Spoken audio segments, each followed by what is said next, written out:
भयंकर काला होता है। बोलो सीताराम। ऐसे लोग बड़े खतरनाक होते हैं जो दिखने में गोरे, मन के बड़े काले। भाई कलर जैसा भी हो, भगवान की कृपा है। पर एक बात बोले, मन को इतना उजला रखो, मन को इतना पवित्र रखो कि राम जी ना मिले तो हनुमान जी मिल जाए, हनुमान जी ना मिले तो हनुमान जी का कोई दास तुमको मिल जाए। इसलिए भोले बाबा तीसरा श्रृंगार गंगा का करते हैं, गंगा को सिर पर रखते हैं।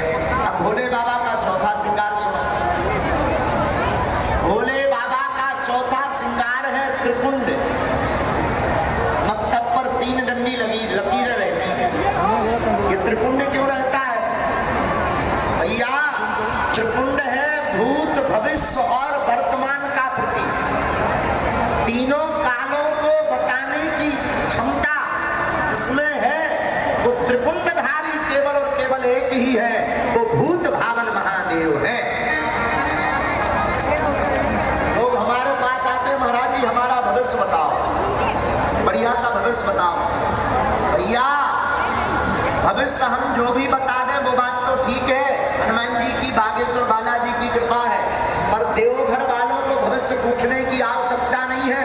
भूत, भविष्य और वर्तमान तीनों को राइट फाइट करने वाले देवता वैद्यनाथ भगवान यहाँ पर विराजमान है। जो भूत, भविष्य, वर्तमान तीनों राइट फाइट कर सकते हैं। बोलो हर हर महादेव, हर हर महादेव। यह भोले बाबा का चौथा श्रृंगार हुआ। अब पांचवा श्रृंगार महादेव का पांचवा श्रृंगार है त्रिनेत्र। 3 नेत्र हैं, सबके 2 होते हैं, शंकर जी के 3, एक एक्स्ट्रा। बोले नहीं 3 सबके हैं, पर किसी का बंद पड़ा, हमारा खुल गया। ये यहाँ पर हम लोग ध्यान लगाने को कहते ना, इसे आज्ञा चक्र कहते हैं। आज्ञा चक्र ये भी नेत्र है, और जिसका ये खुल जाता है वो भी लय और प्रलय करने की सामर्थ्यता पा जाता है। भगवान का यह अद्भुत 5वां श्रृंगार है त्रिनेत्र का। भगवान शंकर के 3 नेत्र हैं, और 3 नेत्र का मतलब है सतोगुण, रजोगुण और तमोगुण, तीनों गुणों को ठीक करने की सामर्थ्यता केवल भूत भावन महादेव में है। यह बाबा का 5वां श्रृंगार। अब भोले बाबा का 6वां श्रृंगार सुनो। बाबा का 6वां श्रृंगार है त्रिशूल। अच्छा ये त्रिशूल क्यों लिए रहते शंकर जी? क्या हो सकता है? त्रिशूल है संहार का प्रतीक, संहार करने का। लेकिन त्रिशूल में भी 3 नोक रहती है। अरे कहाँ है? 3 नोक निकली रहती है। ये किसका प्रतीक है? ये जो त्रिशूल में 3 नोक निकली रहती, ये त्रियताप निवारक है। दैहिक, दैविक, भौतिक, ये जो 3 प्रकार के ताप होते हैं, जो शंकर देव महादेव की पूजा करता है, त्रिशूल के बल पर महादेव तीनों तापों का विनाश कर देते हैं। और इसका वर्णन रामायण में भी आया है। हम नहीं कह रहे, रामचरितमानस में गोस्वामी कलिंग शेखर पावन अवतार श्री तुलसीदास जी ने लिखा, दैहिक, दैविक, भौतिक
भस्म क्या है?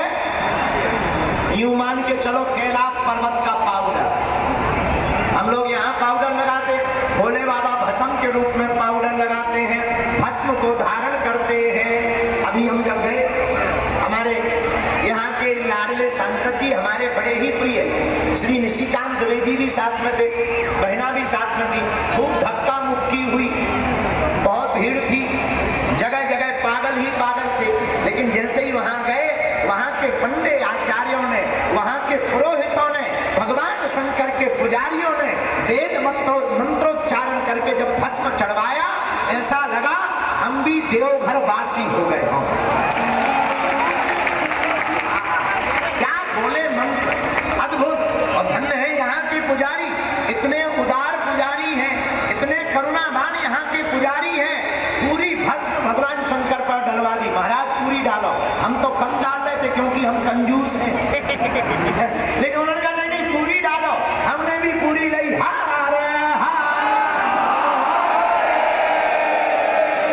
जो बची कुछ हमारे लगा दी, कुछ हमारे दुबे जी को लगा दी, बची खुची ब्राह्मणों ने खुद लगा ली। ऐसा नजारा था मंदिर के अंदर, मानो सब राम जी के बंदर। ऐसा नजारा था मंदिर के अंदर, लग रहा था सब राम जी के बंदर हैं। भैया हम तो देवघर आकर के धन्य हो गए, यहाँ की भक्ति देख करके धन्य हो गए। धन्य है यहाँ के लोग, धन्य है यहाँ की भक्ति, धन्य है वासी। और भारत के लोगों, हम तुम्हें प्रार्थना करेंगे आज बागेश्वर धाम के मंच से एक बार जरूर आना चाहिए द्वादश ज्योतिर्लिंग में भगवान वैद्यनाथ के दर्शन करने को। जो झारखंड के देवघर महादेव के दर्शन करने आएगा वो मुर्दा भी जिंदा हो जाएगा। और सौ और शिव का मतलब, सौ का मतलब मरा हुआ। मरा कौन?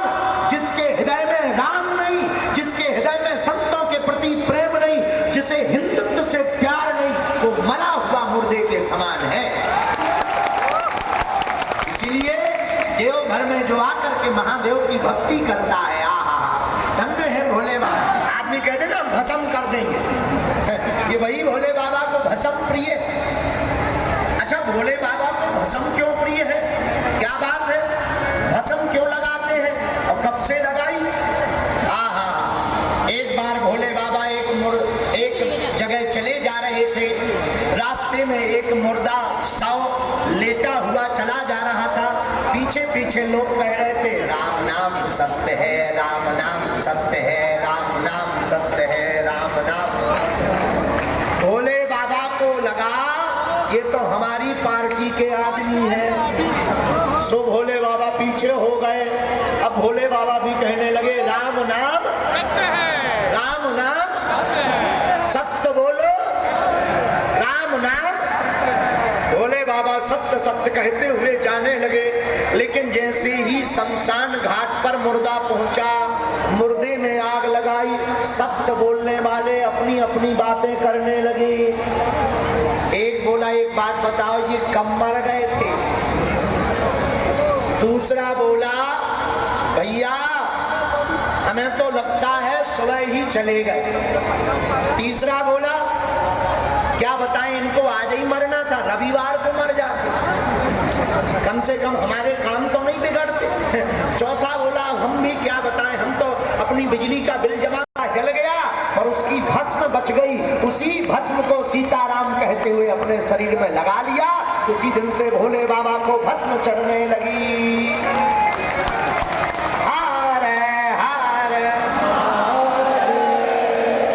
इसीलिए बाबा का सातवां श्रृंगार है भस्म। क्या है? बोलो बोलो बोलो। एक बार एक अंग्रेज आया देवघर भस्म खरीदने। बोला हमको भोले बाबा की भस्म की पुड़िया दो।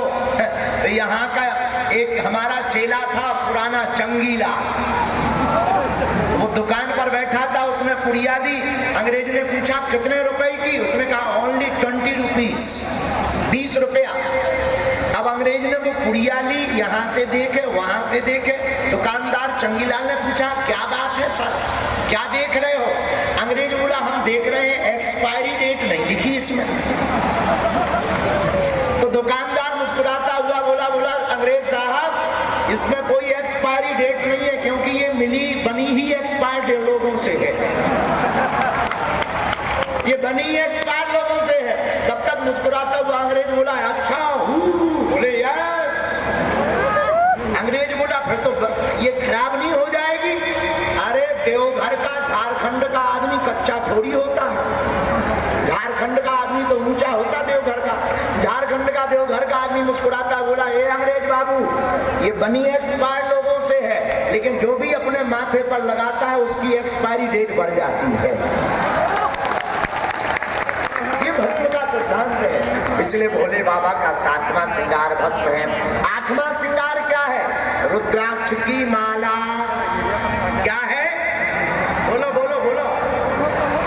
माला क्यों?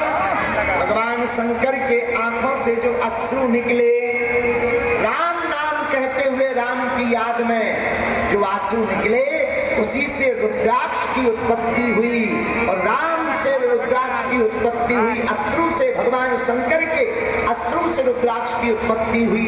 इसलिए भगवान शंकर को रुद्राक्ष बड़ा प्रिय है। क्यों? क्योंकि राम प्रभु श्री राम की याद में आंसू निकले, काम की याद में नहीं। बहुत से लोग रोते हैं, पर कुछ लोग अपनी लुगाई के लिए रोते, कुछ लोग पड़ोसी के लिए रोते, कुछ लोग काम के लिए रोते, लेकिन भगवान शंकर प्रभु श्री राम के लिए रोते हैं। तो 8वां श्रृंगार ही बड़ा अद्भुत है, रुद्राक्ष। 9वां श्रृंगार भगवान का है सांप। क्या है? नाग। भगवान के गले में भी नाग, जनेऊ भी नाग। आपने नाग क्यों गले में पहना? मानो शंकर जी कहना चाहते हो जो काल को अपना आभूषण बनाएगा वही महाकाल कहलाएगा। सांप है काल, और जो काल को आभूषण बनाएगा वही महाकाल कहलाएगा। हेलो। अकाल मृत्यु वो मरे जो काम करे चंडाल का, और काल उसका क्या करे जो भक्त हो महाकाल। तो भगवान शंकर का यह 9वां श्रृंगार है सांप। 10वां श्रृंगार, 10वां आभूषण के रूप में भगवान को वाहन धारण करते हैं, जिस वाहन पर विराजते हैं वो है नंदी। कौन है? नंदी बैल। अच्छा, नंदी बैल पर क्यों बैठते? बैल है धर्म, भगवान शंकर धर्म पर विराजमान होते।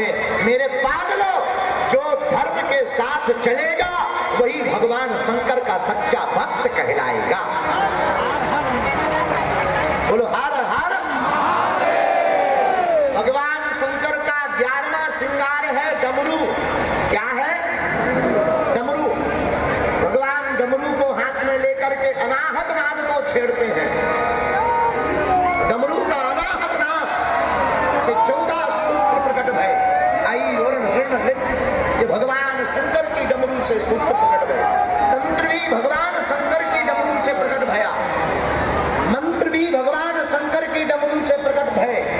और मेरे पागलों, कोई तंत्र से परेशान हो, 1.25 वर्ष तक जिस प्राण प्रतिष्ठित शिवलिंग के पास में डमरू रखी रही हो, उस डमरू को घर में लाकर ओम नमः शिवाय का जाप करते हुए अगर अनाहत नाद कर दिया जाए, कैसा भी तंत्र मंत्र हो तुम्हारे घर पर नहीं रह पाएगा। बोलो हर हर। भगवान का 11वां श्रृंगार। अब भोले बाबा का 12वां श्रृंगार क्या है? भोले बाबा का 12वां श्रृंगार है व्याघ्र चर्म। व्याघ्र चर्म का मतलब बोलो, बाघ का चर्म, उस पर भगवान विराजते हैं। बाघ के चर्म पर भगवान भोले बाबा क्यों बैठते हैं? क्योंकि वह दुनिया को संकेत देना चाहते, अहिंसा परमो धर्मः, हिंसा करना पाप है, अहिंसा में जीना ही धर्म है। इसलिए भूत भावन महादेव व्याघ्र चर्म पर बैठ करके सुशोभित होते हैं। जो इन 12 श्रृंगारों को भगवान भोले बाबा के करता है, 12 श्रृंगारों की पूजा करता, 12 श्रृंगारों से भगवान की उपासना करता, 12 श्रृंगारों से महादेव को भजता है और जो 12 श्रृंगारों का चिंतन करता है वह व्यक्ति भगवान शिव का विशेष भक्त बन जाता है। बोलो हारा हारा हारा हारा हारा हारा। इस प्रकार भोले बाबा बैद्यनाथ धाम में विराजमान है। हमारे प्रियजन जितने भी बैठे हैं हम उनको प्रार्थना करेंगे, आप लोग यहीं के हो, भाग्यशाली हो जो भोले बाबा की नगरी आपको प्राप्त हुई है। महीने में एक बार ही सही आप बैद्यनाथ भगवान के दर्शन किया करो। यहाँ वाले तो प्रतिदिन किया करो, मंदिरों में जाया करो। वो लोग शुक्रवार को जाना नहीं छोड़ते हैं, खूब भीड़ जुटाते हैं। हमें उनसे बुराई नहीं है, पर अपने वालों को भी मंगल और शनिवार मंदिरों में जाना चाहिए। किसी से लड़ने के लिए नहीं, दुनिया को ये पता लग जाए कि सनातनी भी किसी से कम नहीं है। आज के बाद कौन कौन प्रति मंगलवार को बालाजी के या बैद्यनाथ भगवान के दर्शन करने जाएगा? हाथ उठाओ, पक्का? जोर से बोलो, पक्का? पक्का? कौन कौन भारत में हिंदू एकता चाहता है? जब तक भारत के हिंदू जाग नहीं जाएंगे हम चैन से नहीं बैठेंगे। और मेरे पागलों, तुम मेरा साथ दो, हम तुम्हें मिलकर हिंदू राष्ट्र देंगे। और एक बात देखो, मुंह देखी बात नहीं है, पर हम धन्यवाद दे रहे हैं इस आयोजन की दम लगाने वाले हमारे बड़े ही लाडले दबंग निशिकांत दुबे जी को। आपको ताली बजाकर धन्यवाद दो, जिन्होंने बड़ी मशक्कत की, परमिशन बड़ी मुश्किल से मिली, लेकिन मेरे पागलों तुम्हारी श्रद्धा ने हमको देवघर में आखिर बुला ही लिया है। अब हम आ गए तो जाने वाले नहीं हैं, तुम्हारे हृदय में ही है बालाजी। हम तुम्हारे साथ हैं और तुम्हें घबराना नहीं है। झारखंड में भी भारत हिंदुत्व का, सनातन हिंदुत्व का परचम लहराना है। कौन कौन चाहता है भारत हिंदू राष्ट्र हो? हनुमान जी की भक्ति कौन कौन करेगा? अगर धर्म का विरोध करेगा तो ठटरी कौन कौन मारेगा? अगर कोई संतों का विरोध करेगा तो ठटरी कौन कौन मारेगा? अगर कोई हमारे भोले भाले हिंदुओं का धर्मांतरण करवाएगा तो ठटरी कौन कौन मारेगा? पक्का की कच्चा? जोश में की होश में? किसी के बहकावे में तो नहीं आओगे? चमत्कारों के चक्कर में तो नहीं पड़ोगे? अली उल्लाह वालों के पास तो नहीं जाओगे? पक्का? पक्का? पक्का? जाओ, हम भी वचन दे रहे, जो हनुमान जी ने हमें सिद्धि या चूरन चटनी दी है, आज से तुम्हारी समस्या तुम्हारी नहीं है, हमारे बागेश्वर बालाजी की है। जाओ, तुम्हारे घर पर बागेश्वर बालाजी की सेना पहुंच जावे। जाओ, तुम सबकी अर्जी लग जावे। जाओ, तुम्हारी अलाय बलाय भग जावे।